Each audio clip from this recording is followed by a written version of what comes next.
Morning દોસ્તો, સવારની સુંદર પ્રભાત છે. આસપાસમાં પક્ષીઓનો કલરવ છે. ગામડા ગામની પતલી કેડી છે. ખૂબ અદ્ભુત અને સુંદર વાતાવરણ છે અને શિયાળાની ઠંડીની ઋતુની શરૂઆત છે. આવા પ્રકૃતિમય વાતાવરણમાં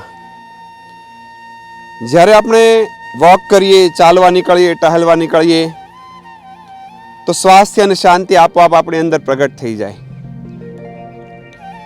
દોસ્તો, શિયાળાની શરૂઆત થઈ ચૂકી છે.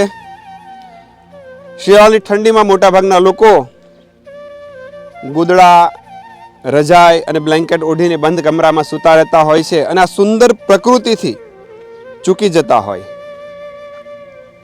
તો દોસ્તો, તમે પણ સવારની સુંદર પ્રભાતમાં શિયાળાની ઋતુમાં પ્રકૃતિમય વાતાવરણમાં અવશ્ય ટહેલવા નીકળજો.